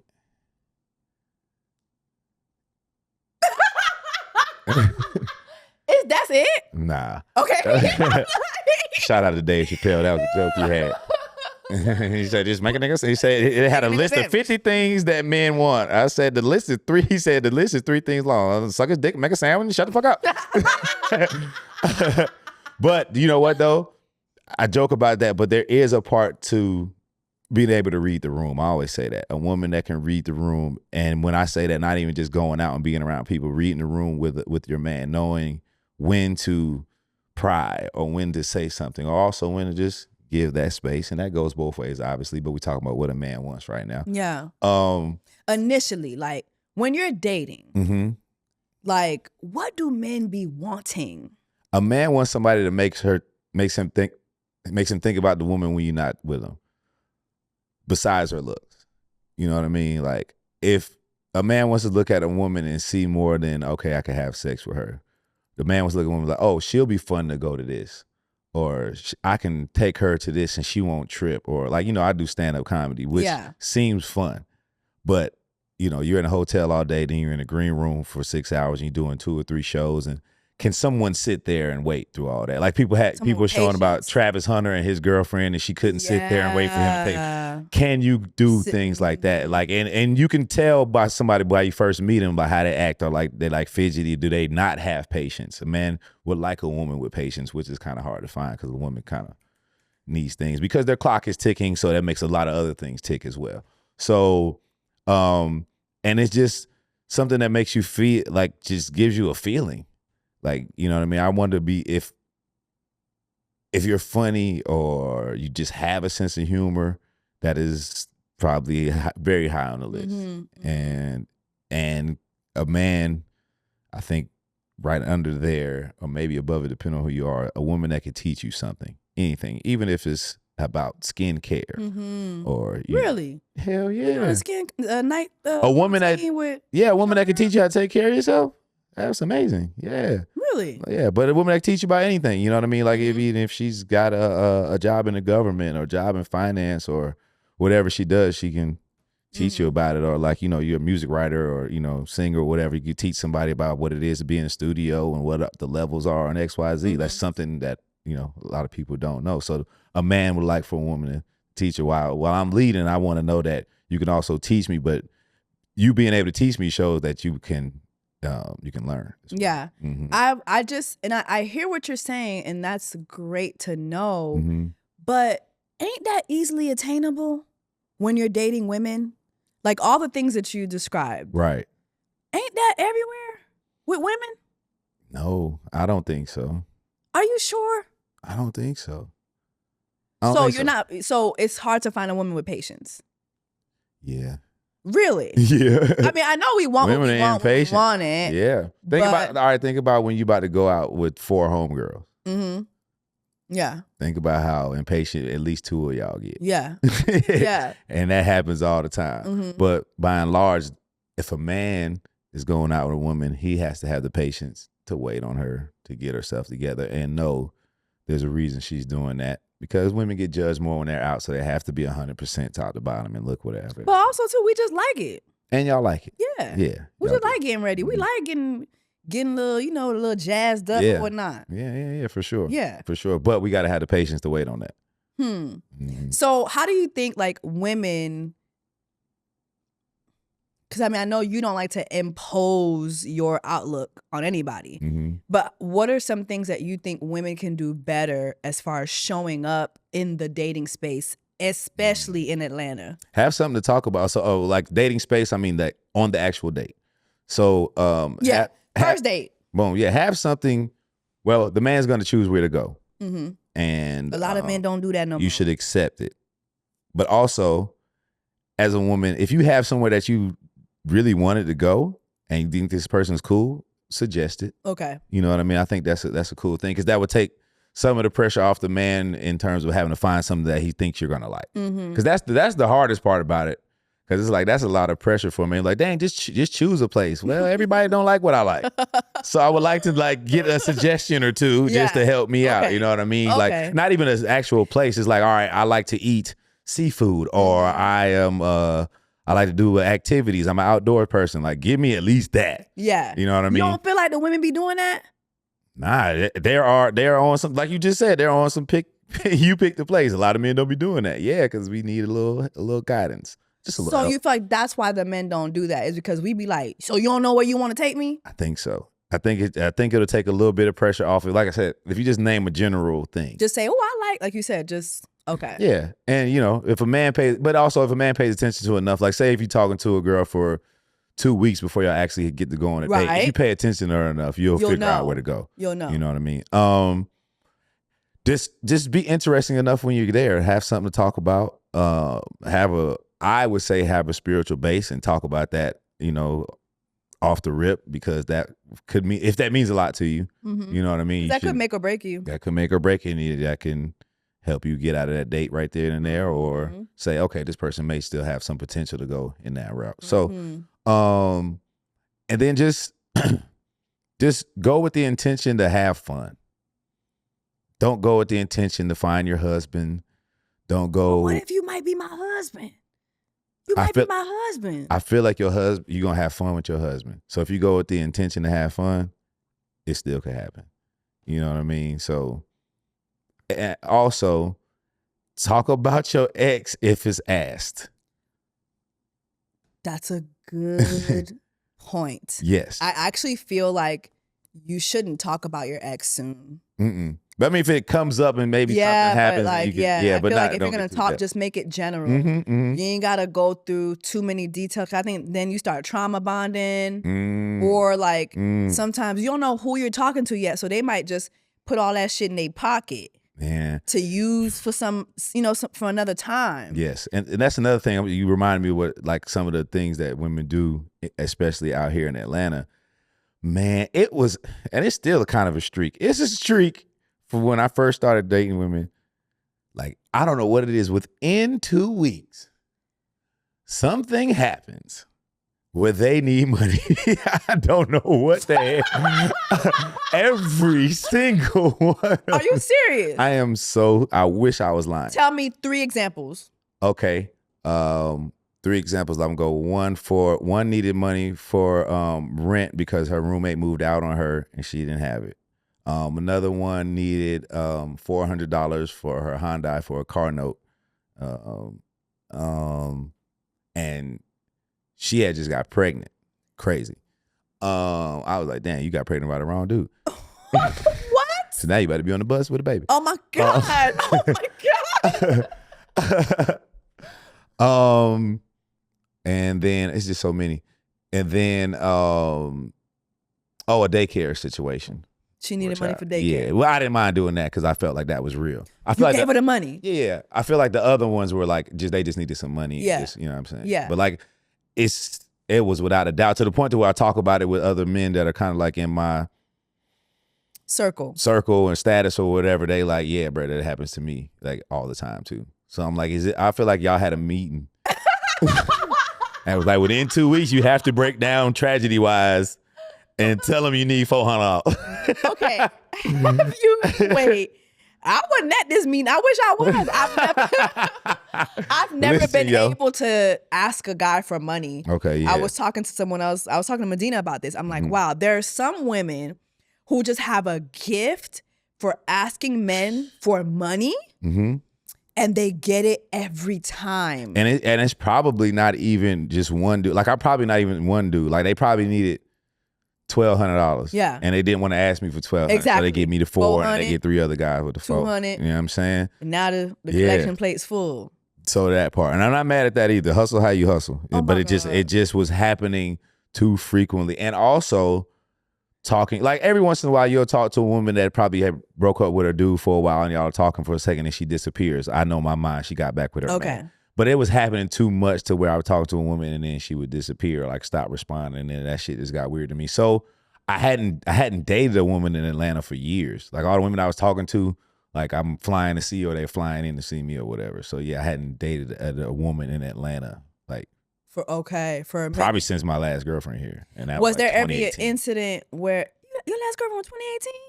I told you I wasn't really into like relationships and stuff like that. I've had 3 girlfriends in my life. This year, Tyler? I told you. I feel like if it's the one I'm talking about, it will. If it's the one I'm talking about, it will. But if she don't agree, then I'm just gonna be single. It's like you're just gonna pop out married. You think so? Yes. I think you give me that because you're very private, you're very demure, very mindful. I'll probably pop out whole family though. I probably wait on that type shit. Like, damn, he got He got twins and everything. Everything. It's like, Tyler, you ain't never tell me about this shit. So back to the women asking for money. Has there ever been try to give your homegirl some heads up. So back to the women asking for money. Has there ever been an incident where a woman asked for money, you said no, and shit went left? Not like super left. Like they kind of, you could tell they had a different energy about it. You know what I'm saying? So yeah, I wouldn't say like they went off on me or nothing like that. Okay. So, yeah, nah, that probably does happen though. Okay. Yeah. It does happen. Yeah. Yeah. You're safe. You one of the safe guys who haven't experienced that. Yeah, I haven't. Thank God. What about you? Yeah, thank God. Because in Atlanta, these bitches do. Yeah, but I got these homeboys. women, the ladies do act up now. Yeah, man. They do act up now, ladies. I stuff. love y'all, but I done seen some things. I done seen a woman beat off a wig off a other woman over a nigga. I done seen a lot of shit go down in Atlanta.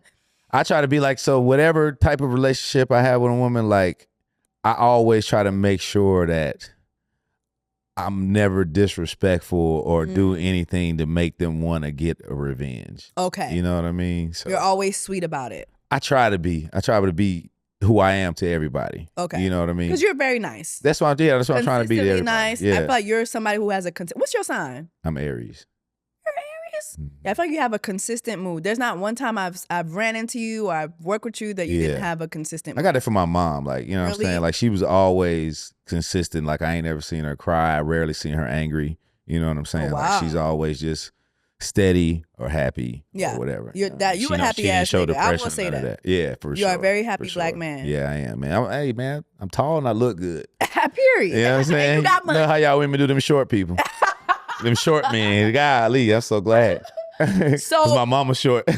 I could have been short. Yeah, What my mom's probably your mother? height. Yeah, he was tall. He Okay, was like good. 6'2". Yeah. My mom is taller than me. So okay. Gotcha. I got the shortness from my dad's side. The women on my dad's side, they were 4 feet and 4, yeah. Got you. So I got the shortness from there. So to wrap the dating stuff up, I want to know, because you said when you wrap things up, it's very amicable, basically. You try to be, yeah. Yeah. But what are some tips from a man's perspective for women to know that, okay, it's time to wrap this up? So, okay. So for a woman to know to like leave the guy alone? Yeah. Like basically like, okay, what are some tips for women to know this guy is not interested in you? He's not trying to be in a relationship with you. Because A, B, and C happened. Please. Yeah. So, okay. So it's the effort. Like when a man likes a woman, it's the effort. Like you won't have to ask for money. He'll just send it and being like, hey, I seen your nails on Instagram, didn't look right. Get yourself together. You know what I'm saying? Like the effort, if the effort is there, even if you've been in a relationship for 10 years, if the man is showing effort, it's just he's connected to you. And period. And he wants to make sure that you feel protected and provided for, whatever that means, whatever y'all relationship is in that moment. So if you don't feel protected, or you don't feel like the man is putting in any type of effort, it's probably best to take a step back. I ain't trying to like take a step back and see if it's like, maybe he's going through something and his effort is placed somewhere else at the moment. But if you take a step back and he comes like, oh, okay, shit, my bad, here's the effort, then you could probably write it off. But you take a step back and it's gone and it fades away, then it probably it's probably best for you, as much as it hurts. Yeah, I think that is so like, I feel like that should be common knowledge, but maybe when women hear it from a man, they'll really listen. Yeah, it's hard to accept. I mean, even for men, like when a woman don't like you, it's hard to accept. He's like, man, I'm him. Come on. I am him. How you don't like me? Right. You know what I'm saying? That's why a lot of men like go crazy to talk to a woman outside or out somewhere, and they just reject them and they go, and they yell at them or throw drinks on them or something. Oh my God, yeah. I used to live in Miami. Exactly. Yeah. Yeah. What are like 2 other tips to know that, okay, this man he not interested in you? Effort obviously being the biggest thing. If he doesn't involve you with what he has going on. So not so much like he got to take you to work or nothing, but like if he's going out with the homies and y'all been together for a while, you should maybe know some of the homies, maybe have met him. Obviously have been to his house after a certain amount of time. And does he try to see you in different spaces? You know what I mean? Is he not just trying to have you come over? Now, you know, depending on his financial situation, that might just be, it is what it is. Yeah. Hopefully he can express that to you and, you know, y'all can figure that out. But, you know, is he trying to go, even if it's a small thing, like going to, what is it? Stoner? I can see it. Cream Stonery? Ice cream Stonery? Ben and Jerry's. No. It's the place where they put it on the marble slab and they. Yeah. I can't remember. I Damn, I can see the sign. It's a fancy. It's in Atlantic Station? Yeah. Damn, it's a fancy ice cream spot. So, yeah. Atlantic Station has a lot of cute stuff to do. Yeah, even if it's just something small to show that, you know what I mean, he appreciates your company. You know what I mean? Yeah. And, you know how he responds, even on the smallest scale. Like, you know, does it take a day to respond on a text or, you know, stuff that you probably. I think that's the best one. Once you step back and look like, oh, damn, I was tripping. Yeah. Yeah. I should have seen that this wasn't right. Yeah. He never reached out to me. He Mhm. never. Why do you think men do that? Like, good morning, beautiful. Good morning, beautiful. Good morning, grand rising queen. Well, Good it's a numbers game. The same way with the women that's shooting and trying to get $1,200. He's shooting by 6 or 7 good mornings out to see what's up. May the best woman win. May the best response win. That good morning is a copy and paste. So, in that example, what would be the best response? Nah, I was just saying, like, who's gonna keep responding to good morning and say, like, hey, what is she gonna say back? Like, you know, what you doing today? Or is she trying to link? Or, you know what I mean? And she just like, hey, good morning. And then you back, what you doing today? Oh, nothing. Okay. All right. Okay, yeah, that's I'm probably gone. Yeah. You know what I'm saying? Like, she ain't even trying to get back in the game with me for saying good morning. Like, I'm trying to let you know you're the first thing I'm thinking about when I wake up. That's what that's supposed to mean. It is. I just feel like good morning, not followed up by nothing. It's just like, good morning. What you got going on today? I would love to A, B, and C. But men do that? But I'm saying it may be the response back to the good morning may not give him the vibe to do it. You know what I mean? I shoot you a good morning at 9:03. You hit me back at 11:45, and then you like good morning. It's still, I know I gave you morning, but it's still like, all right, good. I gave you morning. Okay. But 11:45, and then you like good morning back. You know what I'm saying? All right, okay. So maybe I'll try a little bit more. What you got going on today? Nothing? Okay. Maybe. And men do not like getting turned down. A lot of men cannot take rejection. You know what I mean? So, well, a lot of people, I should say. A lot of people can't take rejection. Yeah. So, you know, then this happens like, all right, now, damn, do I want to put myself out here now because I'm already not getting a good vibe? So that could be part of why, you know what I mean, the good mornings don't lead to nothing. So, ladies, you get a good morning text and you feeling this person, you feeling this dude. What should be the response? Hey, good morning. I appreciate you hitting me this morning. What you got going on today? No. You don't appreciate it? I don't like a girl responding to all that. Okay. You just asked me what to say, though. I know this your show, but I thought I get to talk. I'll be quiet, but when you leave, I'll be talking again. Let me explain. Okay, let me explain why. Go ahead. I feel like if a guy says good morning and you come back and say, good morning, thank you so much for, reaching out. What you got going on? I feel like you're pursuing him. But I feel like to get the response that you wanted in the first place, sometimes you got to put the bait on the hook instead of keeping it in the box. So I just gotta good morning, thank you so much for maybe thank you so much was a lot. Thank you so much for reaching out and like, come on. Thank you so much is a lot. Okay. And the jacking is a lot. That's how it feels. Oh, so, okay. How about even? Let's take it back. Maybe that is too much. Good morning. Good morning. Hey, good morning. How you feeling this morning? That's a great response. I like to make me say, hey, I'm feeling good. Actually, I was thinking about going out later to Piedmont Park. They got this, they could making balloon animals. You fucking with that? Yeah, I'm fucking with it. Boom. Pow. But good morning. 2 hours later, never mind. Let me hit on the third good morning. Let me see what. How you going let me see good morning number 3 said. How she feel? Let Let me see if my chakras and her chakras are aligned, because I don't like number one. I think that's so insightful as hell. I think that's insightful as hell. So, all right. So, Tyler, thank you so much. No, I appreciate thank you.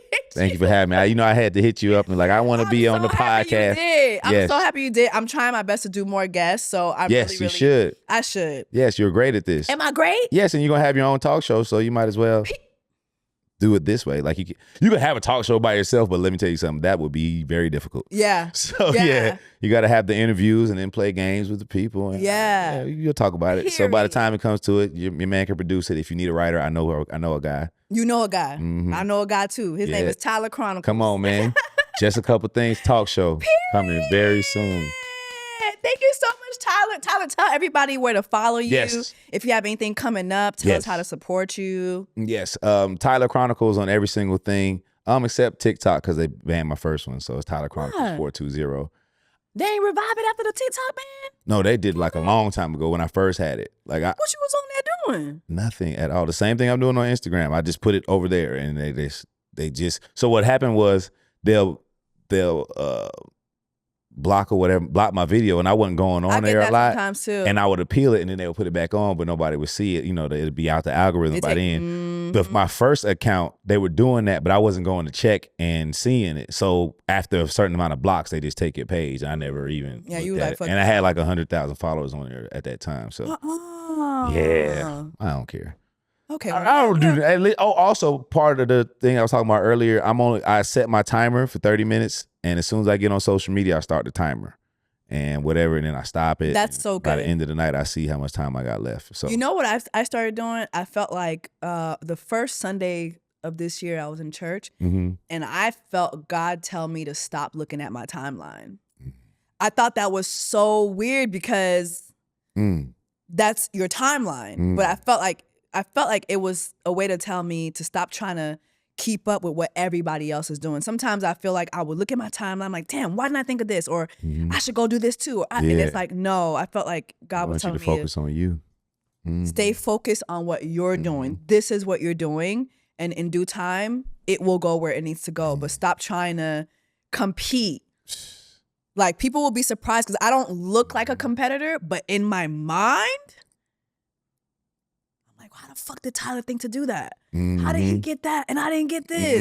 Why didn't I think to do that? So natural. Yeah, it's like, so. Yeah. You ran track? I didn't run track. Okay, so when you I'd run to the fridge. So when you run track, they tell you two things. Never look to the side, because you will lose. Yep. Also, stay in your lane, because you'll get disqualified. Don't look to the side when you're running, and stay in that lane, because you will get disqualified. Now you can have several different lanes to be in. Don't get me wrong, but like you're one you can't be is in somebody else's. They're already in that lane. Yeah, you'll get disqualified. Period. That is such a good word. So yeah, I felt like I'm just gonna stay in my lane. I'm gonna post, and when I do post, I will look for a little bit, and then I'm out. When is City of Situationships coming? Man, so we just got it. We just shaved it down to a watchable amount of hours because it was a lot. It was a lot of stuff on there. So now we're just working on it for rhythm, and I don't have the answer to that question. But I'm just saying that to say, how do my scenes go? Your scene was, listen, so funny. Like the first scene that you have, well, obviously we can't say what it was, but the first scene that you have is you so think it's because funny. it opens the movie. Does it open the movie? It's cracking. It opens the movie. It's cracking. Is it good? It's cracking. It opens and you end the movie, pretty much. Oh my gosh. I didn't know that other scene ends it. Pretty much. There's like some afterwards, but yeah, you pretty much open and close it. Grand opening, so grand close. excited. Yes, I'm excited too. Are we gonna have like a red carpet? Are we gonna? You think if I asked T.I. to come on here, he'll do it? Yeah, hell yeah. Hell yeah. I would love. Hell okay, yeah. I'm gonna do it. You got to send me the music. Oh my gosh, yes. Oh my God, I'm such a forgetful ass bitch. That's okay. Now you got a lot going on. Yeah, no. I'm gonna make that a memo today to send you the music. Yes, please do. Absolutely. Oh my gosh. Because that's one of the so next much. steps for sure. Thank you so much for having me. Thank you so much, guys. Make sure that you support Tyler. You gave us your IG and all that. Yeah, Tyler Chronicles, except for TikTok, Tyler Chronicles 420. Yeah. And thank you so much, guys. Make sure that you support Tyler on all his socials. Thank you so much, Tyler. And thank you guys for watching another episode of Just a Couple of Things. Yeah. All right, y'all. Quickly before we go, you know I got to bring back Set It Off, I Suggest. Set it off, I suggest. Set it off, I suggest. Set it off. All right, y'all. If you want to be featured in I Suggest, all you have to do is email me at jessacouplethingspod@gmail.com. That's jessacouplethingspod@gmail.com. Do not send your I Suggest letters anywhere else. They will not get read, okay? All right, so this letter, I can't say her name, but she does give me her name. But she says, "Hey, Jess, my name is Bleepity Bleep. I'm your Niger sister. And I'm in the West Coast. OMG, I need your help. I really would love your advice on this dilemma I'm having." All right, girl, let's go. Let's get into it. So, boom. I'm currently in a relationship with a Ghanaian man. Oh, now before you start, see, she knew I was going to start. She knew I was going to start. She said, now before you start, he is not cheap with me. Okay. She said, LOL, I guess I got lucky. However, he does look for a discount on almost every occasion. LOL. See? She said, he treats me amazing, Jess. The chemistry is amazing. This is the best a man has ever treated me in my whole life. He sees a future with me. He spoils me. He's amazing. However, physically, he's not 100% my type. Ooh. He gives me more cute little boy vibes. And he's a short king. Oh, Lord. Well, can he see the coochie? Is he tall enough to reach the coochie? That's all that matters. And I'm going to tell you right now, short kings be having big packages, all right? FYI, I'm a tall girly. Oh, damn. So he can't see the coochie while standing up. All right. I like big manly men, okay? This may be impacting our sexual intimacy because I don't enjoy it at all. Dang, sister. Now, prior to dating him, I was dating a Nigerian man who I also had great chemistry with. And sexually, it was fireworks. We're each other's best sex ever. Okay, so what happened, girl? It's actually quite crazy how good it is. Well, what you mean it is? It still is? Let me keep reading. It's indescribable. Now, he's 6'6", fine as hell, sister. But of course, he doesn't want a relationship. Of course. You just part of the harem. Lord have mercy. One thing about Nigerian men, Haitian men, same people. Typically for a Sagittarius man, LOL, FYI, I'm also a Sag. I did tell the Nigerian guy that I met someone recently, the Ghanaian, and now all of a sudden he wants to go out on more dates, take a trip together, etc. But still doesn't want something serious with me. What is your advice on this, Jess? Maybe I should be more patient with my Ghanaian king. Love you. Thanks for your help. Ooh. I mean, the thing is, you're in a relationship with the Ghanaian. You're in a relationship with the Ghanaian. So, I'm not going to tell you to just be out here just getting, that Nigerian Zozo now. Like, hold on now. I am the Zozo queen. I rested my Zozo crown since I got with my man. But I do know how gifted Nigerian men can be. I do know. Okay, I know it well. All right. I get it. But it sounds like you're sexually unsatisfied in your relationship. However, like you said, this is the best a man has ever treated you. This is the Ghanaian man. All right. He is not stingy with you. It sounds like he's doing all the things. So what happens if you drop the Ghanaian king and get with the Nigerian? He still don't want a relationship with you. I think at its core here, your issue is being in a monogamous, serious relationship. If that's what you really, really want, stay with the Ghanaian king. Maybe you guys can go take some classes together, some intimacy classes together. You're in the West Coast. That's a big thing out there. Go take an intimacy class together. Maybe are there some things that he can do for you that you'd be surprised that the Nigerian guy cannot do. I think intimacy and sex, although they intertwine, they can be very different. And it just sounds like the Nigerian guy is knocking your boots to smithereens. And I love that for you, sis. It doesn't sound like you would get intimacy from that man. For me, intimacy is very important. There are times in your relationship where sex is just not going to happen for whatever the reason, but you will still have that intimacy. So I think you already know your answer. If you're looking for intimacy, keep your Ghanaian king.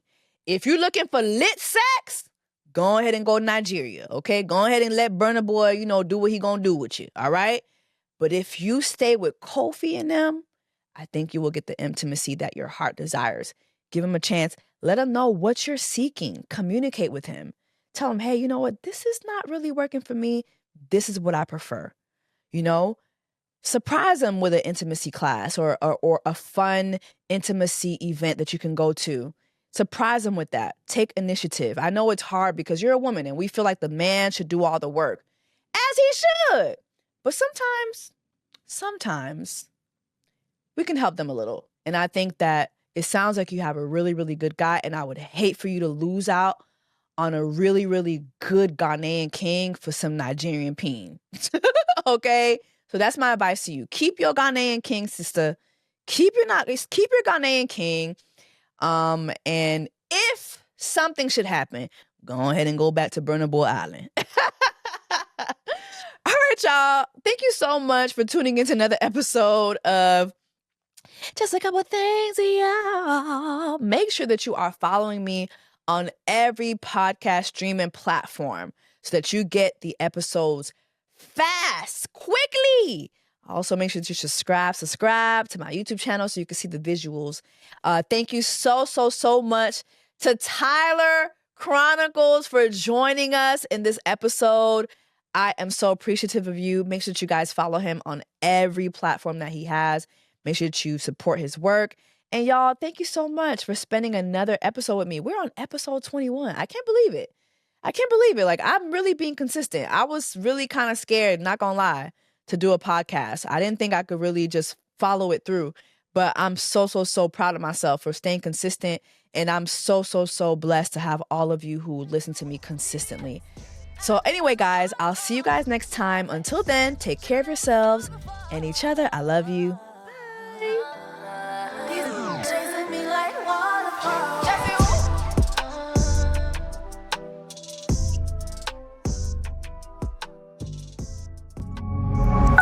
Pioneer.